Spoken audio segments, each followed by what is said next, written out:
Express at 6ಕ್ಕೆ ಸ್ವಾಗತ. ನಾನು ಸುಷ್ಮಾ. ಬೆಂಗಳೂರನ್ನ ಮೃತ್ಯುಕೂಪ ಮಾಡ್ತಿದ್ಯಾ ಕ್ರೂರಿ ಕೊರೋನಾ? ಸಿಲಿಕಾನ್ ಸಿಟಿ ಸದ್ದಿಲ್ಲದೆ ಡೆಡ್ಲಿ ಕೊರೋನಾ ರಾಜಧಾನಿ ಆಗ್ತಿದ್ಯಾ? ರಾಜಧಾನಿಯಲ್ಲಿ ಶವ ಸಂಸ್ಕಾರಕ್ಕೂ ಕ್ಯೂ ನಿಲ್ತಿರೋದು ಯಾಕೆ? ರಾಜ್ಯದಲ್ಲಿ ಲಾಕ್ಡೌನ್ ಇಲ್ಲ, ನೈಟ್ ಕರ್ಫ್ಯೂ ಕಂಟಿನ್ಯೂ ಆಗುತ್ತಾ? ಇದೆಲ್ಲವನ್ನು ನೋಡೋಣ. ಬೆಂಗಳೂರಿನಲ್ಲಿ ಕೊರೋನಾ ಮರಣ ಮೃದಂಗ ಬಾರಿಸ್ತಿರೋದು ಹೇಗೆ? ಒಂದು ಚೂರು ಮೈ ಮರೆತ್ರೆ ಮೃತ್ಯು ಕೂಪಕ್ಕೆ ಬೀಳೋದು ಫಿಕ್ಸ್. ರಾಜಧಾನಿಯಲ್ಲಿ ಕ್ರೂರಿಗೆ ಬಲಿಯಾದವರ ಅಂತ್ಯ ಸಂಸ್ಕಾರಕ್ಕೂ ಕ್ಯೂ. ಇದೆಲ್ಲವನ್ನು ನೋಡೋಣ ಬೆಂಗಳೂರಿಗೆ ಕಂಟಕ ನ್ಯೂಸ್ ಎಕ್ಸ್‌ಪ್ರೆಸ್‌ನಲ್ಲಿ. ಬೆಂಗಳೂರಿನಲ್ಲಿ ಹೆಮ್ಮಾರಿ ಕೊರೋನಾ ರಣಕ್ಕೆ ಹಾಕ್ತಿದೆ. ರಾಜಧಾನಿಯಲ್ಲಿ ಕೊರೋನಾ ಕಂಟ್ರೋಲ್ ತಪ್ಪಿದೆ. ಕೊರೋನಾ ಭೀಕರತೆಗೆ ಬೆಂಗಳೂರು ಸ್ಮಶಾನವಾಗಿ ಬದಲಾಗಿದ್ಯಾ ಅನ್ನೋ ಆತಂಕ ಹೆಚ್ಚಾಗಿದೆ. ಕೊರೋನಾಗೆ ಬಲಿಯಾದವರ ಅಂತ್ಯ ಸಂಸ್ಕಾರಕ್ಕೂ ಸಂಕಷ್ಟ ಎದುರಾಗಿದೆ. ಮೃತದೇಹಗಳನ್ನು ಸುಡಲು ಜನರು ಪರದಾಡ್ತಿದ್ದಾರೆ. ಬೆಂಗಳೂರಿನಲ್ಲಿ ದಿನದಿಂದ ದಿನಕ್ಕೆ ಸಾವಿನ ಅಲೆ ಹೆಚ್ಚಾಗ್ತಿದೆ. ರಾಯಪುರದ ಸ್ಥಿತಿಯೇ ರಾಜಧಾನಿ ಬೆಂಗಳೂರಿಗೆ ಬರುತ್ತಾ ಅನ್ನೋ ನಡುಕ ಶುರುವಾಗಿದೆ. ಬೆಂಗಳೂರು ದಿನದಿಂದ ದಿನಕ್ಕೆ ಕೊರೋನಾ ಮೃತ್ಯುಕೂಪವಾಗ್ತಿದೆ. ದಿನದಿಂದ ದಿನಕ್ಕೆ ರಾಜಧಾನಿಯಲ್ಲಿ ಕ್ರೂರಿಯ ಅಟ್ಟಹಾಸ ಭಯಾನಕವಾಗ್ತಿದೆ. ಬೆಂಗಳೂರಲ್ಲಿ ಅಂತ್ಯ ಸಂಸ್ಕಾರಕ್ಕೂ ಚಿತಾಗಾರದಲ್ಲಿ ಕ್ಯೂ ನಿಲ್ಲಬೇಕಾದ ಭಯಾನಕ ಪರಿಸ್ಥಿತಿ ನಿರ್ಮಾಣವಾಗಿದೆ. ಯಲಹಂಕದ ಮೇಡಿ ಅಗ್ರಹಾರ ಹಾಗೂ ಸುಮನಹಳ್ಳಿ ಚಿತಾಗಾರದಲ್ಲಿ ಅಂತ್ಯ ಸಂಸ್ಕಾರಕ್ಕೆ ಸರತಿ ಸಾಲಲ್ಲಿ ನಿಲ್ಲೋ ಪರಿಸ್ಥಿತಿ ಎದುರಾಗಿದೆ.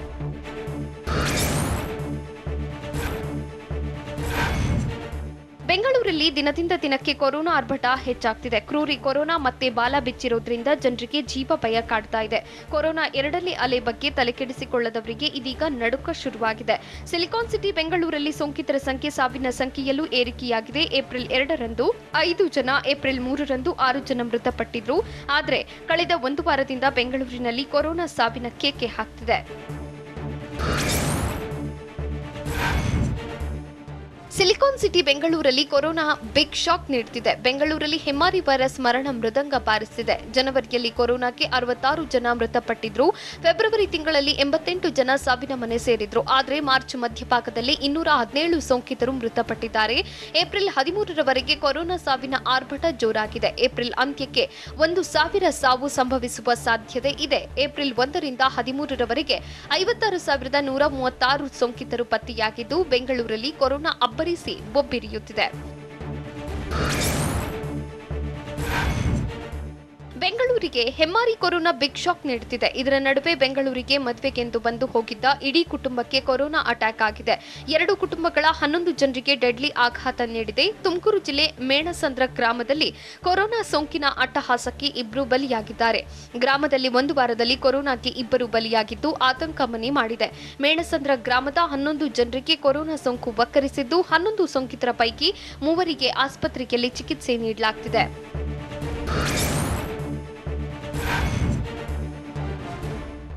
ರಾಜಧಾನಿ ಬೆಂಗಳೂರಿನಲ್ಲಿ ಕೊರೋನಾ ರಣಕ್ಕೆ ಹಾಕ್ತಿದೆ. ಈ ಬಾರಿಯೂ ಕೊರೋನಾ ಸೋಂಕಿತರ ನರಳಾಟ ತಪ್ಪೋದಿಲ್ಲ. ಬೆಂಗಳೂರಿನಲ್ಲಿ ಸೋಂಕಿತರಿಗೆ ಬೆಡ್ ನೀಡದೆ ಖಾಸಗಿ ಆಸ್ಪತ್ರೆಗಳು ಕಳ್ಳಾಟ ಆಡ್ತಿವೆ. 50% ಬೆಡ್ ನೀಡದೆ ಖಾಸಗಿ ಆಸ್ಪತ್ರೆಗಳು ಚೆಲ್ಲಾಟವನ್ನ ಆಡ್ತಿವೆ. ಬಿಬಿಎಂಪಿ ವ್ಯಾಪ್ತಿಯಲ್ಲಿ 3,819 ಐಸಿಯು ಜನರಲ್ ಬೆಡ್ಗಳಿವೆ. ಸರ್ಕಾರಿ ಮೆಡಿಕಲ್ ಕಾಲೇಜಿನಲ್ಲಿ 380 ಐಸಿಯು ಜನರಲ್ ಬೆಡ್ಗಳಿದೆ. ಸರ್ಕಾರಿ ಆಸ್ಪತ್ರೆಯಲ್ಲಿ 872 ಬೆಡ್ಗಳಿದೆ. 1074 ಐಸಿಯು ಜನರಲ್ ಬೆಡ್ಗಳು ದಾಖಲೆ ಇವೆ ಎಂದು ಬಿಬಿಎಂಪಿ ಮಾಹಿತಿ ನೀಡಿದೆ. ಆದರೆ ಬೆಂಗಳೂರಿನಲ್ಲಿನ ಆಸ್ಪತ್ರೆಗಳ ಬೆಡ್ಗಳು ಫುಲ್ ಆಗಿದೆ ಅಂತ ಖಾಸಗಿ ಆಸ್ಪತ್ರೆಗಳು ಕಳ್ಳಾಟ ಆಡ್ತಿವೆ.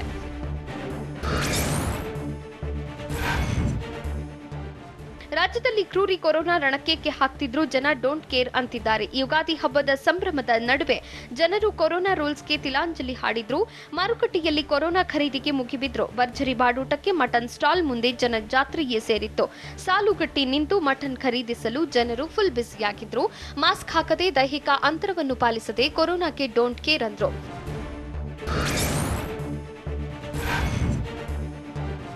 ರಾಜ್ಯದಲ್ಲಿ ನಮ್ಮ ನಿರೀಕ್ಷೆಗೂ ಮೀರಿ ಕೊರೋನಾ ಆರ್ಭಟ ಹೆಚ್ಚಾಗ್ತಿದೆ. ಕೊರೋನಾದ ಎರಡನೇ ಅಲೆ ಭೀಕರವಾಗಿದೆ ಅಂತ ಚಿಕ್ಕಬಳ್ಳಾಪುರದಲ್ಲಿ ಸಚಿವ ಡಾಕ್ಟರ್ ಕೆ ಸುಧಾಕರ್ ಹೇಳಿದ್ರು. ರಾಜ್ಯದ ಜನರೇ ಜನತಾ ಕರ್ಫ್ಯೂ ವಿಧಿಸಿಕೊಳ್ಳಿ, ಲಾಕ್ಡೌನ್ ಮಾಡಿದ್ರೆ ಜನಜೀವನಕ್ಕೆ ದೊಡ್ಡ ತೊಂದರೆ ಆಗುತ್ತೆ. ಲಾಕ್ಡೌನ್ ಒಂದೇ ಪರ್ಯಾಯ ಮಾರ್ಗ ಅಲ್ಲ, ಜೀವನೋಪಾಯಕ್ಕೆ ತೊಂದರೆ ಅಂತ ಸಚಿವ ಸುಧಾಕರ್ ಹೇಳಿದ್ರು.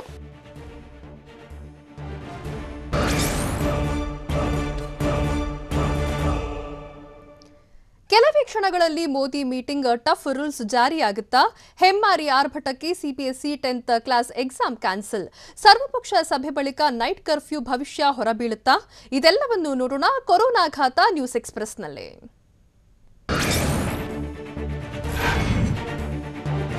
ದೇಶದಲ್ಲಿ ಹೆಮ್ಮಾರಿ ಕೊರೋನಾ ದಿನದಿಂದ ದಿನಕ್ಕೆ ಸ್ಫೋಟಗೊಳ್ಳುತ್ತಿದೆ. ಕೊರೋನಾ ಕಂಟ್ರೋಲ್ಗೆ ಈಗಾಗಲೇ ಎಲ್ಲಾ ರಾಜ್ಯಗಳ ಸಿಎಂಗಳ ಜೊತೆಗೆ ಪ್ರಧಾನಿ ಮೋದಿ ಮೀಟಿಂಗ್ ನಡೆಸಿದ್ರು.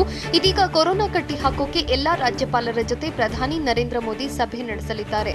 ಸಂಜೆ 6:30ಕ್ಕೆ ರಾಜ್ಯಪಾಲರ ಜೊತೆ ವಿಡಿಯೋ ಕಾನ್ಫರೆನ್ಸ್ ಮೂಲಕ ಮೋದಿ ಚರ್ಚಿಸಲಿದ್ದಾರೆ.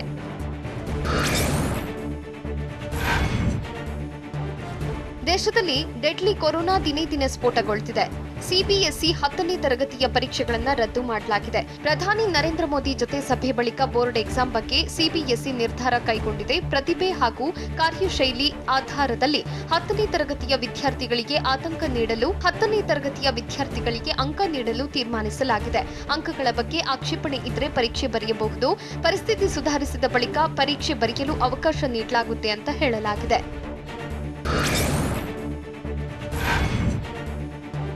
ದೇಶದಾದ್ಯಂತ ಹೆಮ್ಮಾರಿ ಕೊರೋನಾ 2ನೇ ಅಲೆ ಅಟ್ಟಹಾಸ ಮೆರೆದಿದೆ. ಮೇ 4ರಿಂದ ಆರಂಭವಾಗಲಿದ್ದ ಸಿಬಿಎಸ್ಇ 12ನೇ ತರಗತಿ ಪರೀಕ್ಷೆ ಮುಂದೂಡಲಾಗಿದೆ. ಜೂನ್ 1ರವರೆಗಿನ ಕೋವಿಡ್ ಪರಿಸ್ಥಿತಿ ನೋಡಿಕೊಂಡು ನಿರ್ಧಾರ ಕೈಗೊಳ್ಳಲಾಗಿದೆ. ಪರೀಕ್ಷೆ ನಡೆಸುತ್ತಿದ್ರೆ 15 ದಿನ ಮುಂಚಿತವಾಗಿ ಮಾಹಿತಿ ನೀಡಲಾಗುವುದು ಅಂತ 12ನೇ ತರಗತಿಯ ಪರೀಕ್ಷೆ ಬಗ್ಗೆ ಸಿಬಿಎಸ್ಇ ಮಾಹಿತಿ ನೀಡಿದೆ. ಮಕ್ಕಳ ಆರೋಗ್ಯ ದೃಷ್ಟಿ ಇಟ್ಟುಕೊಂಡು ಸಿಬಿಎಸ್ಇ ಪರೀಕ್ಷೆ ಬಗ್ಗೆ ತೀರ್ಮಾನ ಮಾಡಲಾಗಿದೆ ಅಂತ ಕೇಂದ್ರ ಸಚಿವ ರಮೇಶ್ ಪೋಖ್ರಿಯಾಲ್ ಹೇಳಿದ್ದಾರೆ.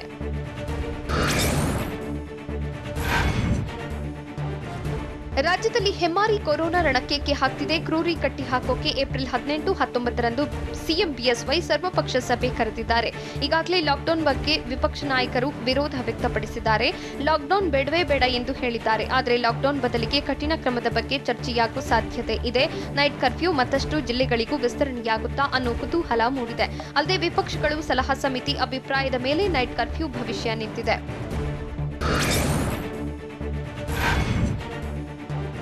ರಾಜ್ಯದಾದ್ಯಂತ ಹೆಮ್ಮಾರಿ ಕೊರೋನಾ ರಣಕ್ಕೆ ಹಾಕ್ತಿದೆ. ಕೊರೋನಾ 2ನೇ ಅಲೆ ಅಟ್ಟಹಾಸಕ್ಕೆ ದೇಶದಲ್ಲಿ ಮತ್ತೆ ಲಾಕ್ಡೌನ್ ಮಾಡ್ತಾರಾ ಅನ್ನೋ ವದಂತಿ ಹಬ್ಬಿದೆ. ದೇಶದಲ್ಲಿ ಲಾಕ್ಡೌನ್ ಜಾರಿ ಮಾಡುವುದಿಲ್ಲ. ಲಾಕ್ಡೌನ್ ಮಾಡುವ ಆಯ್ಕೆ ನಮ್ಮ ಮುಂದಿಲ್ಲ. ಆರ್ಥಿಕ ಚಟುವಟಿಕೆಯನ್ನು ನಿಲ್ಲಿಸಲು ಸಾಧ್ಯವಿಲ್ಲ ಅಂತ ಕೇಂದ್ರ ವಿತ್ತ ಸಚಿವೆ ನಿರ್ಮಲಾ ಸೀತಾರಾಮನ್ ಸ್ಪಷ್ಟಪಡಿಸಿದ್ದಾರೆ.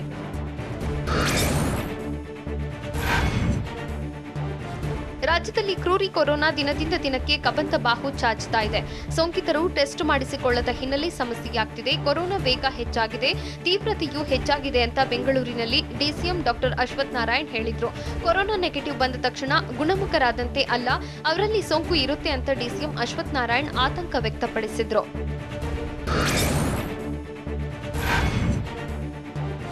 ಹೆಮ್ಮಾರಿ ಕೊರೋನಾ ಅಟ್ಟಹಾಸ ಮೆರೆದಿದ್ರೆ ಆಸ್ಪತ್ರೆಗಳಲ್ಲಿ ಬೆಡ್ ಸಿಗದೆ ಜನರು ಪರದಾಡ್ತಿದ್ದಾರೆ. ಆಸ್ಪತ್ರೆಗಳಲ್ಲಿ ಬೆಡ್ ಸಂಖ್ಯೆಗಳ ಹೆಚ್ಚಿಸಲು ಸಲಹಾ ಸಮಿತಿ ಸೂಕ್ತ ಸಲಹೆಗಳನ್ನು ನೀಡಿದೆ.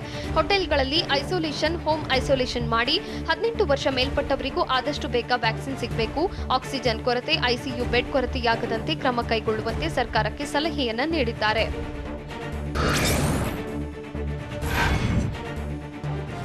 ರಾಜ್ಯದಲ್ಲಿ ಕ್ರೂರಿ ಕೊರೋನಾ ಅಟ್ಟಹಾಸದ ನಡುವೆ ಬಾರ್ ಮಾಲೀಕರಿಗೆ ದೊಡ್ಡ ಶಾಕ್ ನೀಡಿದೆ. ಭರ್ಜರಿಯಾಗಿ ಮಟನ್ ಸೇಲ್ ಆದ್ರೂ ಮದ್ಯಕ್ಕೆ ಡಿಮ್ಯಾಂಡ್ ಇಲ್ವಂತೆ. ಬೆಂಗಳೂರಿನಲ್ಲಿ ಎಣ್ಣೆ ಖರೀದಿಸುವವರ ಸಂಖ್ಯೆ ಇಳಿಮುಖ ಆಗಿದೆ. ಪ್ರತಿ ವರ್ಷ ಯುಗಾದಿ ಮಾರನೇ ದಿನ ಮದ್ಯಕ್ಕೆ ಜನರು ಕ್ಯೂ ನಿಲ್ತಿದ್ರು. ಈ ವರ್ಷ ಕೊರೋನಾದಿಂದಾಗಿ ವ್ಯಾಪಾರ ಫುಲ್ ಡಲ್ ಆಗಿದೆ. ಕೊರೋನಾದಿಂದಾಗಿ 30% ವ್ಯಾಪಾರ ಕಡಿಮೆಯಾಗಿದೆ.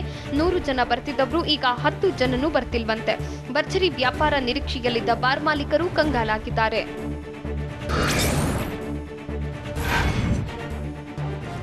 ಮಹಾರಾಷ್ಟ್ರದಲ್ಲಿ ದಿನದಿಂದ ದಿನಕ್ಕೆ ಡೆಡ್ಲಿ ಕೊರೋನಾ ಬಾಂಬ್ ಸ್ಫೋಟಗೊಳ್ಳುತ್ತಿದೆ. ಈಗಾಗಲೇ ಮಹಾರಾಷ್ಟ್ರದಲ್ಲಿ 15 ದಿನ ಲಾಕ್ಡೌನ್ ಮಾಡಲಾಗಿದೆ. ಲಾಕ್ಡೌನ್ ಹಿನ್ನೆಲೆಯಲ್ಲಿ ಜನರು ಹೊರಗೆ ಹೆಜ್ಜೆ ಇಡೋಕೆ ಭಯ ಪಡುತ್ತಿದ್ದಾರೆ. ರಸ್ತೆಗಿಳಿದು ಬೇಕಾಬಿಟ್ಟಿ ಓಡಾಡೋರಿಗೆ ಪೊಲೀಸರು ಬಿಸಿ ಮುಟ್ಟಿಸುತ್ತಿದ್ದಾರೆ. ಲಾಕ್ಡೌನ್ ಜಾರಿಯಿಂದಾಗಿ ದೂರದ ಊರಿಗೆ ತೆರಳುವವರು ಲಾಕ್ ಆಗಿದ್ದು ಬಸ್ ನಿಲ್ದಾಣದಲ್ಲಿ ಲಾಕ್ ಆಗಿದ್ದಾರೆ. ತಮ್ಮೂರಿನತ್ತ ತೆರಳೋಕೆ ಪರದಾಟ ನಡೆಸುತ್ತಿದ್ದಾರೆ. ಇತ್ತ ಬಿಹಾರದ ಪಾಟ್ನಾದಲ್ಲಿ ಸ್ಯಾನಿಟೈಸ್ ಮಾಡುವ ಮೂಲಕ ಕೊರೋನಾ ನಿಯಂತ್ರಣಕ್ಕೆ ಹೆಜ್ಜೆಯನ್ನ ಇಟ್ಟಿದ್ದಾರೆ.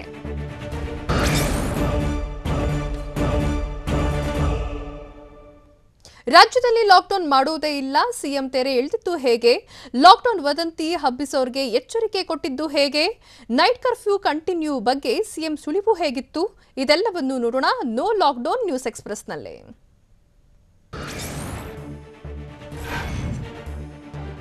ರಾಜ್ಯದಲ್ಲಿ ಹೆಮ್ಮಾರಿ ಕೊರೋನಾ ಅಟ್ಟಹಾಸ ಮೆರೀತಿದೆ. ಕೊರೋನಾ ಕಟ್ಟಿ ಹಾಕೋಕೆ ರಾಜ್ಯದಲ್ಲಿ ಲಾಕ್ಡೌನ್ ಜಾರಿ ಮಾಡ್ತಾರಾ ಅನ್ನೋ ಗೊಂದಲ ಮೂಡಿದೆ. ಆದ್ರೆ ರಾಜ್ಯದಲ್ಲಿ ಸದ್ಯಕ್ಕೆ ಲಾಕ್ಡೌನ್ ಜಾರಿ ಇಲ್ಲ. ಸದ್ಯಕ್ಕೆ ಯಾವುದೇ ಸೆಮಿ ಲಾಕ್ಡೌನ್, ವೀಕೆಂಡ್ ಲಾಕ್ಡೌನ್ ಯಾವುದೂ ಮಾಡೋದಿಲ್ಲ. ರಾಜಧಾನಿ ಬೆಂಗಳೂರು ಸೇರಿದಂತೆ ಎಲ್ಲಿಯೂ ಲಾಕ್ಡೌನ್ ಮಾಡಲ್ಲ. ಲಾಕ್ಡೌನ್ ಬಗ್ಗೆ ಯಾವುದೇ ಗೊಂದಲಕ್ಕೊಳಗಾಗಬೇಡಿ. ಈ ಬಗ್ಗೆ ಅತ್ಯಂತ ಸ್ಪಷ್ಟ ಸತ್ಯ ಸುದ್ದಿಯನ್ನ ನಿಮ್ಮ TV9 ನೀಡ್ತಾ ಇದೆ.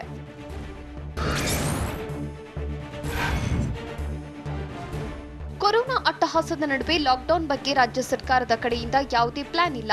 ಲಾಕ್ಡೌನ್ ಚಿಂತನೆ ಇಲ್ಲ ಅಂತ ಖುದ್ದು ಸಿಎಂ ಬಿಎಸ್ವೈ ಹೇಳಿದ್ದಾರೆ. ಯಾವ ಕಾರಣಕ್ಕೂ ಲಾಕ್ಡೌನ್ ಮಾಡಲ್ಲ. ಒಂದಲ್ಲ ಎರಡೆರಡು ಬಾರಿ ಲಾಕ್ಡೌನ್ ಇಲ್ಲ ಅಂತ ಸಿಎಂ ಬಿಎಸ್ವೈ ಸ್ಪಷ್ಟನೆ ನೀಡಿದ್ದಾರೆ. ತಾಂತ್ರಿಕ ಸಲಹಾ ಸಮಿತಿಯಲ್ಲಿ ನಾನು ಇದ್ದೇನೆ. ಲಾಕ್ಡೌನ್ ಪ್ರಸ್ತಾಪವಾಗಿಲ್ಲ ಅಂತ ಸಿಎಂ ಬಿಎಸ್ವೈ ಹೇಳಿದ್ದಾರೆ.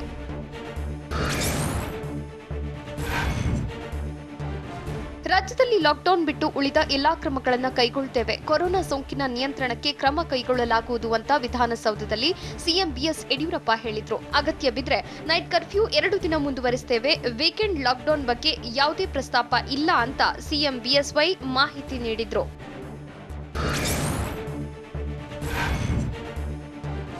ಕರುನಾಡಿನಾದ್ಯಂತ ಹೆಮ್ಮಾರಿ ಕೊರೋನಾ ಕಂಟ್ರೋಲ್ ತಪ್ಪಿದೆ. ಕೊರೋನಾ ಬಾಂಬ್ ದಿನದಿಂದ ದಿನಕ್ಕೆ ವಿಸ್ಫೋಟ ಆಗ್ತಿದೆ. ರಾಜ್ಯದಲ್ಲಿ ಲಾಕ್ಡೌನ್ ಸಂಬಂಧ ಸರ್ವಪಕ್ಷಗಳ ಜೊತೆ ಚರ್ಚೆ ನಡೆಸ್ತೀನಿ ಅಂತ ವಿಧಾನಸೌಧದಲ್ಲಿ ಸಿಎಂ ಬಿಎಸ್ವೈ ಹೇಳಿದ್ರು.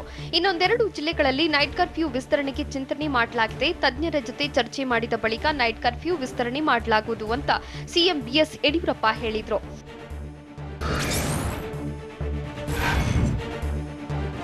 ಕರುನಾಡಲ್ಲಿ ಹೆಮ್ಮಾರಿ ಕೊರೋನಾ ದಿನದಿಂದ ದಿನಕ್ಕೆ ಅಟ್ಟಹಾಸ ಮೆರೀತಿದೆ. ರಾಜ್ಯದಲ್ಲಿ ಲಾಕ್ಡೌನ್ ಇಲ್ಲದೆ ಕೊರೋನಾ ಸೋಂಕನ್ನ ನಿಯಂತ್ರಿಸುತ್ತೇವೆ ಅಂತ TV9ಗೆ ಗೃಹ ಸಚಿವ ಬಸವರಾಜ ಬೊಮ್ಮಾಯಿ ಹೇಳಿದ್ರು. ಅದಕ್ಕಾಗಿ ಕಟ್ಟುನಿಟ್ಟಿನ ಕ್ರಮ ಜಾರಿ ಮಾಡಲಾಗಿದೆ. ಲಾಕ್ಡೌನ್ ಊಹಾಪೋಹಗಳನ್ನ ಜನರು ನಂಬಬಾರದು ಅಂತ ಸಚಿವ ಬೊಮ್ಮಾಯಿ ಮಾಹಿತಿ ನೀಡಿದ್ರು.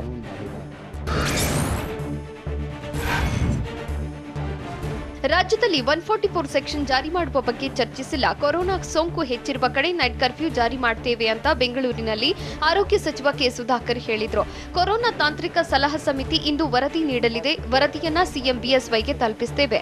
ಏಪ್ರಿಲ್ 18ಕ್ಕೆ ಸಂಜೆ 4 ಗಂಟೆಗೆ ಸರ್ವಪಕ್ಷ ಸಭೆ ನಡೆಯಲಿದೆ. ಮದುವೆ ಶುಭ ಸಮಾರಂಭಕ್ಕೆ ಕಠಿಣ ನಿಯಮ ಜಾರಿ ಆಗಲಿದೆ ಅಂತ ಆರೋಗ್ಯ ಸಚಿವ ಸುಧಾಕರ್ ಮಾಹಿತಿ ನೀಡಿದ್ರು.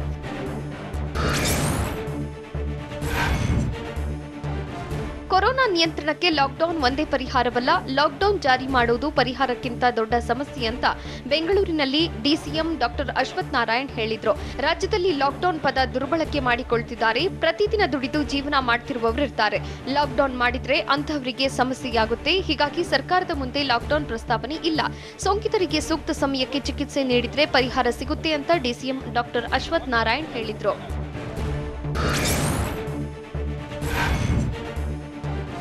ಕೋವಿಡ್ ಪ್ರಕರಣ ಮತ್ತು ಹೆಚ್ಚಾದ್ರೆ ಕೊರೋನಾ ನೈಟ್ ಕರ್ಫ್ಯೂ ವಿಸ್ತರಣೆಯ ಬಗ್ಗೆ ತೀರ್ಮಾನಿಸಲಾಗಿದೆ. ಈ ಬಗ್ಗೆ ಸಿಎಂ ಯಡಿಯೂರಪ್ಪ ಈಗಾಗಲೇ ಹೇಳಿದ್ದಾರೆ ಅಂತ ಬೆಂಗಳೂರಲ್ಲಿ TV9ಗೆ ಸಚಿವ ಬಿ ಶ್ರೀರಾಮುಲು ಹೇಳಿದ್ರು. ಜನ ಎಲ್ಲಾ ಪರಿಸ್ಥಿತಿಯಲ್ಲೂ ಜಾಗೃತರಾಗಿ ಇರಬೇಕಾಗುತ್ತೆ.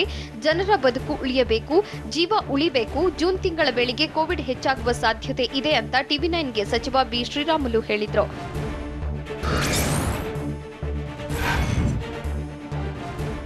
ರಾಜ್ಯದಲ್ಲಿ ಕೊರೋನಾ ಕಂಟ್ರೋಲ್ಗೆ ಲಾಕ್ಡೌನ್ ಮಾಡ್ತಾರೆ ಅನ್ನೋ ಸುಳ್ಳು ಸುದ್ದಿ ಹರಿದಾಡ್ತಿದೆ. ಸುಳ್ಳು ಸುದ್ದಿ ಹಬ್ಬಿಸೋರೆ ಎಚ್ಚರವಾಗಿರಿ. ಲಾಕ್ಡೌನ್ ವದಂತಿ ಹರಡಿಸಿದ್ರೆ ಗುನ್ನ ಬೀಳಲಿದೆ. ಗಾಳಿ ಸುದ್ದಿ ಹರಡಿಸೋರ ವಿರುದ್ಧ ಶಿಸ್ತು ಕ್ರಮ ಕೈಗೊಳ್ತೀವಿ ಅಂತ ಗೃಹ ಸಚಿವ ಬಸವರಾಜ ಬೊಮ್ಮಾಯಿ ಖಡಕ್ ವಾರ್ನಿಂಗ್ ಮಾಡಿದ್ದಾರೆ. ಲಾಕ್ಡೌನ್ ಅಂತ ಪುಕಾರು ಎಬ್ಬಿಸೋರಿಗೆ ತಕ್ಕ ಶಾಸ್ತಿ ಮಾಡ್ತೀವಿ ಅಂತ ಎಚ್ಚರಿಕೆ ನೀಡಿದ್ದಾರೆ.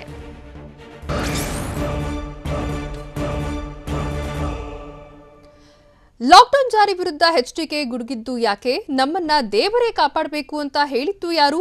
ಸರ್ಕಾರದ ವಿರುದ್ಧ ರೋಷಾಗ್ನಿ ಹೊರಹಾಕಿದ್ದು ಹೇಗಿತ್ತು? ಇದೆಲ್ಲವನ್ನು ನೋಡೋಣ ಲಾಕ್ಡೌನ್ ವಾರ್ ನ್ಯೂಸ್ ಎಕ್ಸ್‌ಪ್ರೆಸ್‌ನಲ್ಲಿ.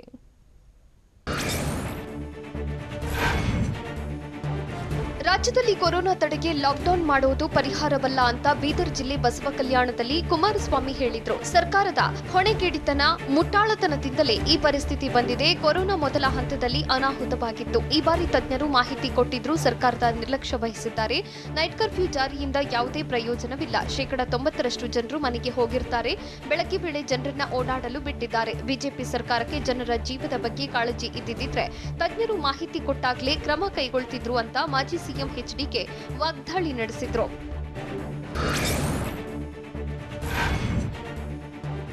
ಏಪ್ರಿಲ್ 18ರಂದು ಸರ್ವಪಕ್ಷ ಸಭೆ ಕರೆಯುವುದಾಗಿ ಹೇಳಿದ್ದಾರೆ. ಯಾವ ಪುರುಷಾರ್ಥಕ್ಕಾಗಿ ಸಭೆ ಕರೆದು ಸಲಹೆ ಪಡೆಯುತ್ತಾರೆ ಅಂತ ಬೀದರ್ ಜಿಲ್ಲೆ ಬಸವ ಕಲ್ಯಾಣದಲ್ಲಿ ಸಿಎಂ ಬಿಎಸ್ವೈ ಮಾಜಿ ಸಿಎಂ ಎಚ್ಡಿ ಕುಮಾರಸ್ವಾಮಿ ಪ್ರಶ್ನಿಸಿದ್ರು. ಹಲವು ಅನಾಹುತಗಳು ಸಂಭವಿಸಿದಾಗ ಸಹಕಾರ ನೀಡಬೇಕೆಂದು ನಾನು ಏನು ಮಾತನಾಡಿರಲಿಲ್ಲ. ಈಗ ಕೊರೋನಾ ಎರಡನೇ ಅಲೆ ಏಕಾಏಕಿ ಬಂದಿರೋದಲ್ಲ. ಕೊರೋನಾ ಸೋಂಕಿನ ಬಗ್ಗೆ ತಜ್ಞರು ಕೂಡ ವರದಿ ನೀಡಿದ್ದಾರೆ. ಸರ್ಕಾರದ ಮಂತ್ರಿ ಹೇಳಿದನ್ನ ಮತ್ತೊಬ್ಬ ಮಂತ್ರಿ ಹೇಳ್ತಾರೆ. ಮೊದಲು ಕೊರೋನಾ ಸೋಂಕಿತರಿಗೆ ಚಿಕಿತ್ಸೆ ಸಿಗಬೇಕು ಅಂತ ಮಾಜಿ ಸಿಎಂ ಎಚ್ಡಿಕೆ ಹೇಳಿದ್ರು.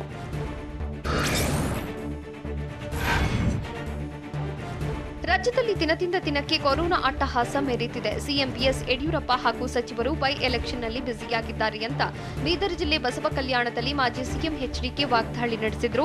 ಇವರಿಗೆ ಜನರ ಜೀವಕ್ಕಿಂತ ಬೈ ಎಲೆಕ್ಷನ್ ಮುಖ್ಯವಾಗಿದೆ. ಕರ್ನಾಟಕದಲ್ಲಿ ಇಂತಹ ಕೆಟ್ಟ ಸರ್ಕಾರವನ್ನ ನೋಡಿರಲಿಲ್ಲ. ಈ ಹಿಂದೆಯೂ ಇರಲಿಲ್ಲ, ಮುಂದೆಯೂ ಬರುವುದಿಲ್ಲ. ಕೊರೋನಾದಿಂದ ಜನರನ್ನು ಆ ದೇವರೇ ಕಾಪಾಡಬೇಕು ಅಂತ ಬೀದರ್ ಜಿಲ್ಲೆ ಬಸವ ಕಲ್ಯಾಣದಲ್ಲಿ ಕುಮಾರಸ್ವಾಮಿ ಆಕ್ರೋಶ ಹೊರಹಾಕಿದ್ರು.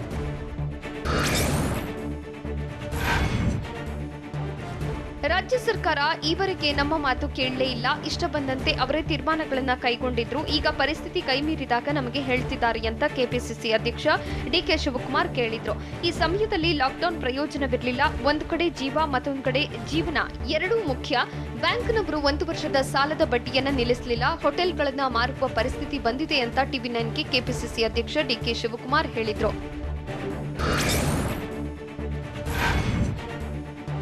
ಕರುನಾಡಲ್ಲಿ ಕ್ರೂರಿ ಕೊರೋನಾ ಬ್ರೇಕ್ ಫೇಲ್ ಆಗಿದೆ. ರಾಜ್ಯದಲ್ಲಿ ಕೊರೋನಾ ಕಂಟ್ರೋಲ್ಗೆ ಇಡೀ ರಾಜ್ಯವನ್ನೇ ಲಾಕ್ಡೌನ್ ಮಾಡ್ತಾರಾ ಅನ್ನೋ ಪ್ರಶ್ನೆ ಮೂಡಿದೆ. ಲಾಕ್ಡೌನ್ ವಿಷಯಕ್ಕೆ ವಿಪಕ್ಷ ನಾಯಕ ಸಿದ್ದರಾಮಯ್ಯ ಕಿಡಿಕಾರಿದ್ರು. ರಾಜ್ಯದಲ್ಲಿ ಲಾಕ್ಡೌನ್ ಮಾಡುವುದೇ ಪರಿಹಾರವಲ್ಲ. ಲಾಕ್ಡೌನ್ ಮಾಡುವುದಾದ್ರೆ 1 ಕೋಟಿ ಕುಟುಂಬಗಳಿಗೆ ತಲಾ 10,000 ನೀಡಲಿ ಅಂತ ವಿಪಕ್ಷ ನಾಯಕ ಸಿದ್ದರಾಮಯ್ಯ ಸಲಹೆ ನೀಡಿದ್ರು.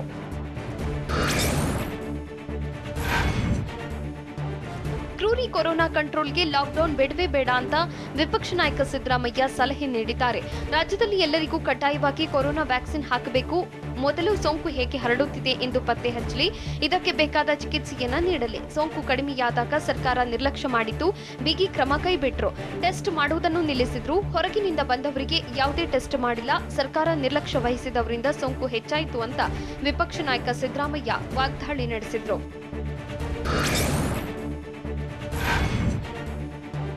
ಹಗಲು ಬಿಟ್ಟು ರಾತ್ರಿಯಷ್ಟೇ ಕೊರೋನಾ ಹರಡುತ್ತಂತೆ ಇದ್ಯಾವ ನ್ಯಾಯ ಅಂತ ಕೆಪಿಸಿಸಿ ಅಧ್ಯಕ್ಷ ಡಿಕೆ ಶಿವಕುಮಾರ್ ಆಕ್ರೋಶ ಹೊರಹಾಕಿದ್ರು.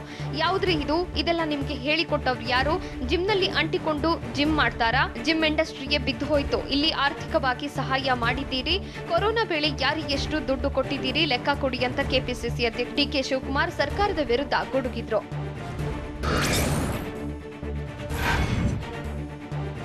ರಾಜ್ಯದಲ್ಲಿ ಯಾವುದೇ ಕಾರಣಕ್ಕೂ ಲಾಕ್ಡೌನ್ ಬೇಡ ಅಂತ ಟಿವಿ9ಗೆ ಕೆಪಿಸಿಸಿ ಅಧ್ಯಕ್ಷ ಡಿಕೆ ಶಿವಕುಮಾರ್ ಹೇಳಿದ್ರು. ಕೊರೋನಾ ನಿಯಂತ್ರಣಕ್ಕೆ ಸಿಎಂ ಬಿಎಸ್ವೈ ಸರ್ವಪಕ್ಷಗಳ ಜೊತೆ ಸಭೆ ಕರೆದಿರೋ ವಿಚಾರಕ್ಕೆ ಡಿಕೆಶಿ ಪ್ರತಿಕ್ರಿಯಿಸಿದ್ರು. ಸಭೆಗೆ ನನಗೆ ಯಾವುದೇ ಅಧಿಕೃತವಾಗಿ ಆಹ್ವಾನ ಬಂದಿಲ್ಲ ಅಂದ್ರು. ಕಳೆದ ಬಾರಿ ಕೊರೋನಾಗೆ ರಾಜ್ಯ ಸರ್ಕಾರ ಘೋಷಿಸಿದ್ದ ಪರಿಹಾರ ಹಣ ನೀಡಿಲ್ಲ ಅಂತ ಬೆಂಗಳೂರಲ್ಲಿ ಕೆಪಿಸಿಸಿ ಅಧ್ಯಕ್ಷ ಡಿಕೆ ಶಿವಕುಮಾರ್ ಆರೋಪಿಸಿದ್ರು.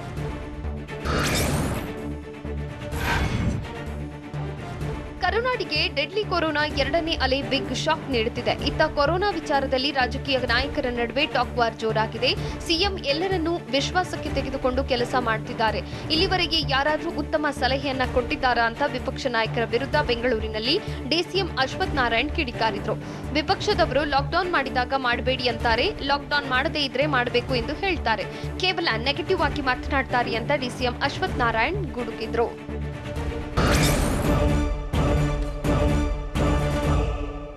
ನಾಳೆಯೂ ಬಸ್ ರೋಡಿಗಿಳಿಯಲ್ಲ, ಪರದಾಡುವುದು ಫಿಕ್ಸ್. ಶಾಸಕ ರಾಜು ಗೌಡಗೆ ಕೊರೋನಾ ಶಾಕ್ ಕೊಟ್ಟಿದ್ದು ಹೇಗೆ? ಹೆಜ್ಜೇನು ದಾಳಿಗೆ ಜನ ಎದ್ದು ಬಿದ್ದು ಓಡಿದ್ದು ಎಲ್ಲಿ? ಇದೆಲ್ಲವನ್ನು ನೋಡೋಣ ಸಮಗ್ರ ನ್ಯೂಸ್ ಎಕ್ಸ್‌ಪ್ರೆಸ್‌ನಲ್ಲಿ.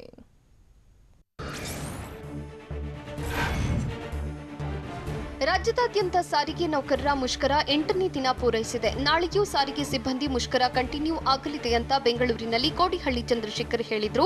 ಏಪ್ರಿಲ್ 15ರಂದು ಮೊಂಬತ್ತಿ ಬೆಳಗಿಸಿ ವಿಶೇಷ ಸತ್ಯಾಗ್ರಹ ಮಾಡ್ತೀವಿ. ನಾಳೆ ಸಂಜೆ 6ರಿಂದ 7 ಗಂಟೆವರೆಗೆ ಕ್ಯಾಂಡಲ್ ಬೆಳಗಿಸಿ ಚಳವಳಿ ನಡೆಸಲಾಗುತ್ತೆ. ಸಾರಿಗೆ ಸಿಬ್ಬಂದಿ ಕುಟುಂಬ ಸದಸ್ಯರಲ್ಲಿ ಬೆಳಕು ಬೇಕಾಗಿದೆ. ಈ ಬಾರಿ ಯುಗಾದಿ ಬರೀ ಕಹಿಯಾಗಿದೆ. ಏಪ್ರಿಲ್ 16ರಂದು ರಾಜ್ಯದ ಎಲ್ಲಾ ಶಾಸಕರ ಭೇಟಿ ಮಾಡಿ ಮನವಿ ಸಲ್ಲಿಸ್ತೀವಿ ಅಂತ ಕೋಡಿಹಳ್ಳಿ ಚಂದ್ರಶೇಖರ್ ಹೇಳಿದ್ರು.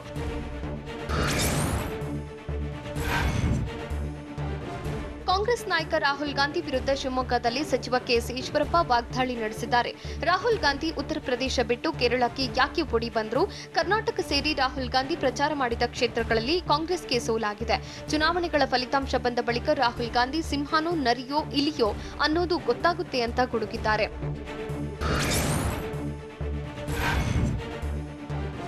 ಮುಂದುವರಿದು ಮಾತನಾಡಿದ ಸಚಿವ ಕೆಎಸ್ ಈಶ್ವರಪ್ಪ, ರಾಜ್ಯದ 3 ಉಪಚುನಾವಣೆಯಲ್ಲಿ ಬಿಜೆಪಿಗೆ ಗೆಲುವು ಗ್ಯಾರಂಟಿ. ಬೆಳಗಾವಿ ಕ್ಷೇತ್ರದಲ್ಲಿ ದಿವಂಗತ ಸುರೇಶ್ ಅಂಗಡಿ ಅವರ ಅಭಿವೃದ್ಧಿ ಕೆಲಸಗಳಿಂದ ಬಿಜೆಪಿ ಗೆಲ್ಲಲಿದೆ. ಮಸ್ಕಿ ಮತ್ತು ಬಸವ ಕಲ್ಯಾಣದಲ್ಲಿ ಕಾಂಗ್ರೆಸ್ ಜೆಡಿಎಸ್ ಅಬ್ಬರ ಜೋರಾಗಿದೆ. ಆದರೆ ಈ 2 ಕ್ಷೇತ್ರಗಳಲ್ಲಿ ಬಿಜೆಪಿಗೆ ಜಯಿಸಲಿದೆ ಅಂತ ಈಶ್ವರಪ್ಪ ಭವಿಷ್ಯ ನುಡಿದಿದ್ದಾರೆ.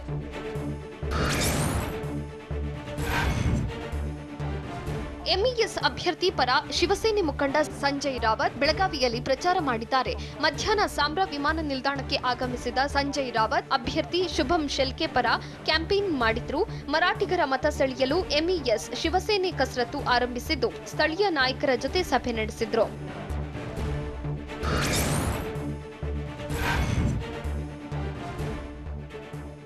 ಯಾದಗಿರಿ ಜಿಲ್ಲೆ ಸುರಪುರ ಕ್ಷೇತ್ರದ ಬಿಜೆಪಿ ಶಾಸಕ ರಾಜು ಗೌಡಗೆ ಕೊರೋನಾ ಸೋಂಕಿರುವುದು ದೃಢಪಟ್ಟಿದೆ. ನಿನ್ನೆ ಪಾಸಿಟಿವ್ ಪತ್ತೆಯಾಗಿದ್ದು ಬೆಂಗಳೂರಿನ ಖಾಸಗಿ ಆಸ್ಪತ್ರೆಗೆ ದಾಖಲಾಗಿ ಚಿಕಿತ್ಸೆ ಪಡೆಯುತ್ತಿದ್ದಾರೆ. ಕೊರೋನಾ ಖಚಿತಪಟ್ಟ ಬಗ್ಗೆ ವಿಡಿಯೋ ಮೂಲಕ ರಾಜು ಗೌಡ ಮಾಹಿತಿ ಹಂಚಿಕೊಂಡಿದ್ದಾರೆ. ತಮ್ಮ ಸಂಪರ್ಕಕ್ಕೆ ಬಂದವರು ಟೆಸ್ಟ್ ಮಾಡಿಸಿಕೊಳ್ಳಿ ಅಂತ ಮನವಿ ಮಾಡಿದ್ದಾರೆ.